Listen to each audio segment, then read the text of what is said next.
A man checks into a hotel under a fake name. 2 days later, he's dead. The door was locked from the inside. No one saw anyone leave. And almost 90 years later, no one knows who killed him. You're listening to Humans Being Awful, a podcast about true crime, cults, scams, internet rabbit holes, and people being the absolute worst. If you're here, you probably already knew that, or someone sent you this one. Either way, let's get into it.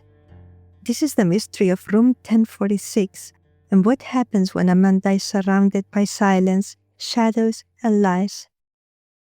On January 2nd, 1935, a man walked into the hotel president in downtown Kansas City. He signed the guest register as Roland T. Owen, said he was from Los Angeles, and booked a single room on one of the upper floors just for a night. He didn't have any bags, no suitcase, no coat, no overnight gear. Just a hairbrush, a comb, and a tube of toothpaste in his pockets. That's not uncommon for short stays, but something about him put people on edge. He was in his early 20s, maybe younger, pale, a little hollow around the eyes. Quiet, but not shy, just held in. Later on, Mary Soptek, a maid at the hotel president, said that he looked like he was scared of something, or like he was being followed. He asked for a room facing the interior, no street views. The kind where the window opens to a wall, not a skyline. They gave him room 1046. The bellboy on duty, Randall Props, walked him upstairs. The man kept to himself, said he'd lock up after. When Props left, the lights were still off inside the room. Not long after, Mary Soptek knocked to clean. She let herself in with a master key, assuming the room was empty, but it wasn't. The guest was sitting there in the dark, shades pulled tight, only a dim desk lamp on. He told her to go ahead and clean. Then he stayed put, sitting on the bed, combing his hair in the mirror, not saying much, not rude, just weird. He asked her to leave the door unlocked, said he was expecting someone. Later that day, when she came back with clean towels, he was lying on the bed fully dressed, still in the dark, still alone. That's when she noticed a note on the side table. It read, "Don't, I will be back in 15 minutes. Wait." That's all it said. She didn't ask who Don was. She didn't ask anything. She dropped the towels, backed out, and made a mental note to mention it to the bellboy later. I can imagine how that went on. The guy in 1046? Yeah, that one's giving creep vibes. And he was. But at that point, there was no reason to call the front desk. He hadn't done anything illegal. He hadn't done anything at all. He just sat there in a locked room, waiting for someone who might not have existed. The next day, January 3rd, things got weirder. That morning around 10:30 a.m., Mary Soptek went back to room 1046 with clean towels. The door was locked from the outside, which usually meant the guest had gone out. So she used her passkey and stepped in. The man was still there. Lights still off, curtains still drawn, just a dim lamp again. While she cleaned, the phone rang. He answered, and this is what she heard. "No, Don, I don't want to eat. I'm not hungry. I just had breakfast." So there it was, the name Don again, but nobody had heard about the Don. There was no Don on the guest register. No one had seen anyone come to the room, but that name would come up again. Later that day, a new guest checked into room 1048, just a few doors down. Her name was Jean Owen, no relation. She was in town from St. Louis and came down with a cold, so she stayed in most of the evening. That night, she reported hearing loud voices through the wall, not just casual talking, men and women arguing, swearing. It sounded close. She didn't complain, she just tried to sleep. And the next day, she told the desk clerk it had been a weird night, like something was off in that room, Something wasn't right. Meanwhile, the hotel elevator operator, Charles Blocher, had his own odd encounter. Late at night, a woman came in through the lobby, young, well dressed, probably in her 20s. He guessed she was a sex worker, not because she said so, but because that's how things worked back then. Relatively discreet, informal arrangements with regular clients. She asked for room 1026. When Blocher told her that it didn't exist, she corrected herself and said she meant 1046. He took her upstairs. She came and went more than once. At one point, she told him she couldn't find the man in 1046, that he wasn't answering, but she didn't seem too worried. She left around 4 a.m. and didn't come back. And then there's Robert Lane. That same night, around 11 p.m., Lane was driving along 13th Street, a few blocks from the hotel, when he saw a man walking fast down the sidewalk in just a shirt and trousers. No jacket, no shoes. It was January, cold enough that most people had coats and gloves.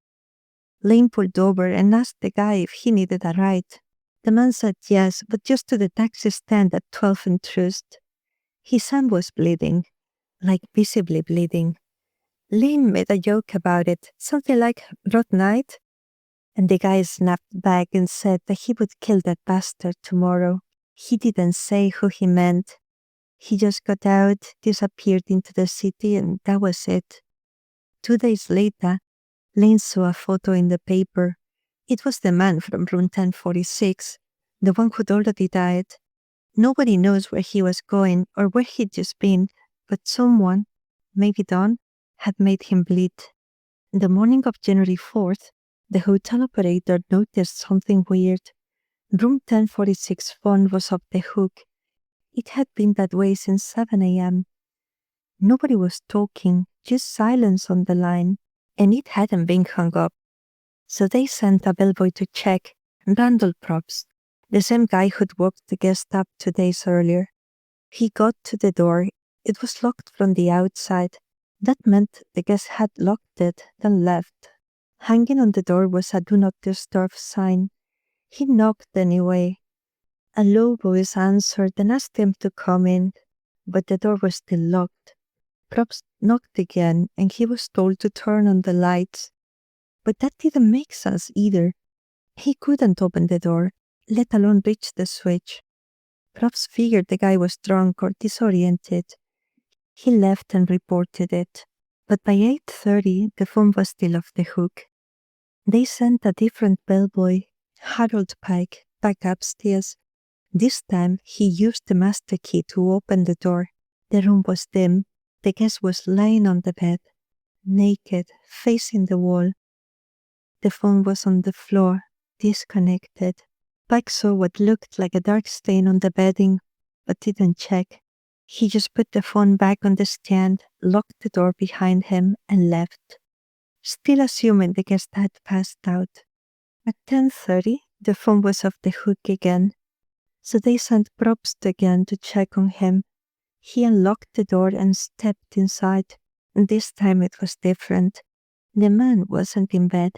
He was crouched in the corner, just behind the door, naked, knees under him, one hand on his stomach, blood running between his fingers. The bed was soaked. The walls and ceiling were streaked with blood. The bathroom too. Blood on the sink, the floor, the towels. It looked like he'd been crawling around trying to stay upright. And somehow, he was still alive. Probst ran for help. Police and a doctor showed up fast. They found the man conscious but barely responsive. They asked who had done this. He said that nobody. Then he said he fell and hit his head on the bathtub. And then he passed out again. He was rushed to Kansas City General Hospital. That's where the full list of injuries came out. He had a skull fracture, several stab wounds to the chest. One lung was punctured. He had rope burns on his neck, wrist, and ankles, as if he'd been tied to something. Bruises on his back. defensive wounds on his hands. The doctor said the injuries were at least 6 to 7 hours old, which meant he'd been lying in that room, bleeding, since somewhere around 3 or 4 a.m. Still no weapon found. Still no sign of anyone else. The door had been locked from the outside. The phone had been pulled up the stand, and he never asked for help. By midnight that same day, he was dead, still listed under the name Roland T. Owen, which of course wasn't his real name. After he died, they took the body to the morgue. There was no ID, no wallet, no luggage, no real name, just the alias he checked in with. The address he gave in Los Angeles didn't exist. There was no census or tax records under that name, no matching police or FBI files, and the fingerprints didn't come up in any database, which in 1935 mostly meant military or criminal. So the police did what they could. They published his photo in the Kansas City Star and a few national papers. They described his height, build, scars, and the old cauliflower ear injury. Tips came in. None of them were right. Then the phone call started. A man called the paper anonymously. He said the victim in room 1046 hadn't died alone. He said the police were barking up the wrong tree, and then he said something about cheating women. Then hung up. That was the first. There would be more. A few days later, someone called the funeral home. He didn't give a name either, but he said he was going to pay for the burial. He said the man got into a jam and that he did right by a woman who was wronged. A few days later, someone followed through. The funeral home got an anonymous envelope with cash, enough to cover the full service and casket. With it came a flower delivery. 13 American Beauty roses. The card just said, "Love forever, Louise." Nobody knew who Louise was. She never came forward. She's never been identified. The man was buried at Memorial Park Cemetery in Kansas City under the name Roland T. Owen. The headstone was simple, no real information, because they still didn't know who he actually was. The case went cold until more than a year later, 1936. That's when a woman in Birmingham, Alabama, came across an old issue of the American Weekly. It had a feature on the Unsolved Room 1046 case. She thought the photo looked familiar. She showed it to her daughter. The daughter confirmed it. They called the police and gave them the real name, Artemus Ogletree. Artemus had left home in 1934 to hitchhike across the country. He was 17 years old. For a while, he kept in touch with his mother, Ruby Ogletree, mostly by letter, but then the letters started sounding off. The tone was strange. The grammar didn't match his usual writing. One letter said he was in Cairo, Egypt. Another said he'd gotten married. Both came months after he was already dead. Some of them were typewritten. He didn't own a typewriter. Ruby didn't buy it. She suspected someone else was sending the letters, and she never heard from him again. When she saw the article, it had already been over a year. The body had been buried under the wrong name, but there was no doubt. The man from room 1046 was her son, Artemus Ogletree. No one knows why he gave a fake name or why someone kept pretending he was alive. Even after they figured out his real name, nothing about the case got simpler. Now they knew he was Artemus Ogletree, a 17-year-old kid from Alabama. But that didn't explain how he ended up dead in a hotel room in Kansas City, under a fake name, with no ID, no belongings, and no one coming forward. The police had theories, but they didn't have much else. The first one was Don. That name came up early. Ogletree had told the maid not to lock the door because Don was coming soon. He also said he didn't want the phone touched because he was expecting a call from Don. And on the night he was attacked, a woman in room 1048 said she heard voices through the walls. According to her, one man said, "Don't do that." Then there was a loud noise. No one named Don was ever identified. No Don checked into the hotel. No witnesses described him. But Ogletree clearly knew someone by that name. Then there was this guy using the name Eugene K. Scott. He checked into the President Hotel at the same time as Ogletree. He also gave Los Angeles as his address. Police followed up. It was fake. Some thought maybe they were traveling together, or maybe Scott was Don, or maybe just another guy with something to hide. Either way, he disappeared after checkout. No trace. There were also theories about the jealous lover, that the motive was personal. One of the anonymous callers said Ogletree got into a jam over a woman.